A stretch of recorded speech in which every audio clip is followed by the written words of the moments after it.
नमस्कार, महाराष्ट्र लाईव्हमध्ये आपलं स्वागत. मी रेश्मा फडतरे.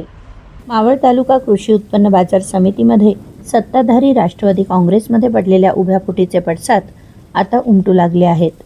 पक्षाच्या आदेशानुसार सोमवार दिनांक 6 एप्रिल रोजी राष्ट्रवादीच्या 12 पैकी 9 संचालकांनी आपल्या पदाचे सामूहिक राजीनामे सहाय्यक निबंधक कार्यालयात सादर केले.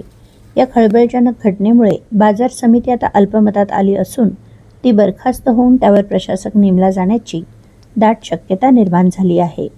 या संदर्भात मावळचे आमदार सुनील शेळके यांनी दिलेली प्रतिक्रिया आपण पाहूयात. मावळ तालुका कृषी उत्पन्न बाजार समिती हिचा कारभार जर पाहिला तर नगण्य आहे. ज्या संचालक मंडळाला त्या ठिकाणी काम करण्याची संधी पक्षातल्या प्रमुख नेत्यांनी दिली, त्यांनी योग्य त्या पद्धतीनं काम करायला पाहिजे होतं.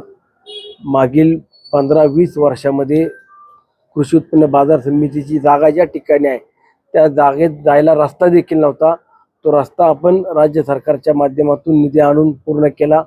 तिथली काही व्यवस्था, मूलभूत सुविधा ज्या म्हणतो त्यामध्ये स्वच्छतागृह असेल, कंपाऊंडची व्यवस्था असेल, ऑफिसची व्यवस्था असतील, अशा पद्धतीने पहिल्या टप्प्यातले आपण कामं पूर्ण केली. परंतु संचालक मंडळामध्ये ज्या वेळेला सभापती उपसभापती पदाची एखाद्या व्यक्तीला संधी दिली की त्यांनी त्याचा कार्यकाळ संपल्यानंतर दुसऱ्याला संधी देणं, अशा पद्धतीनं पक्षातल्या सर्वच प्रमुख पदाधिकाऱ्यांनी घेतलेल्या निर्णयाचा जर कुणी मीच सभापती आहे आणि मी बोलेल तसंच की हम बोले सो कायदा हे जर कोणी करायला जात असेल तर त्यातून संघटना किंवा संचालकांना देखील आम्ही न्याय देऊ शकत नाही. म्हणून मागच्या काही दिवसापूर्वी ज्यांना 1 वर्षाकरता संधी दिली होती त्यांनी 2 वर्ष सभापती म्हणून त्या ठिकाणी लाभ घेतला. त्यांनी त्यांचे पदावरनं पाय उतार होत असताना नंतरनं प्रत्येक संचालकाला आता राहिलेल्या कार्यकाळामध्ये कशी संधी देता येईल याचा निर्णय आमच्या तालुक्यातील प्रमुख अध्यक्ष असतील, कार्याध्यक्ष, कोर कमिटी जे आहे त्यांनी निर्णय केला.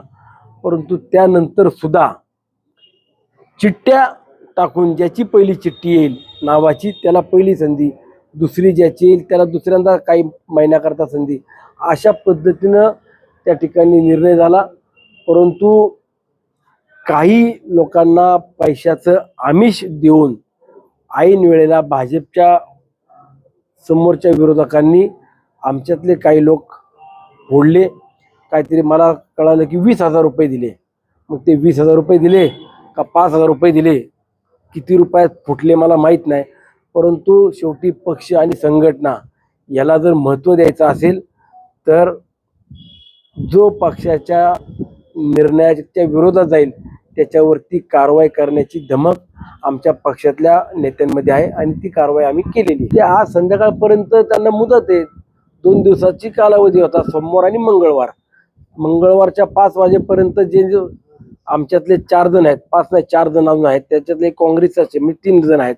जर ते 3 जणांनी राजीनामे दिले नाही तर ते काय 5 का 20, 5,000 का 10,000 किंवा 20,000 रुपये जे काय घेऊन फुटले ते समोर स्पष्ट होईल. आणि जर समजा त्यांनी राजीनामे दिले तर ठीक आहे, 5 वाजेपर्यंत वेळ आहे.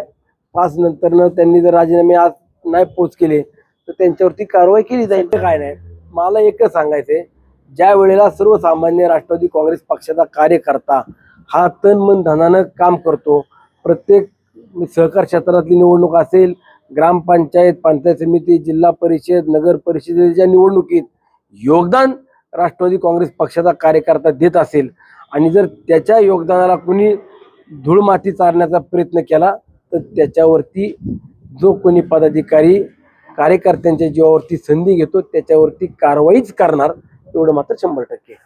आपल्या परिसरातील घडामोडी जाणून घेण्यासाठी महाराष्ट्र लाईव्ह सबस्क्राईब करा व बेल आयकॉन प्रेस करायला विसरू नका.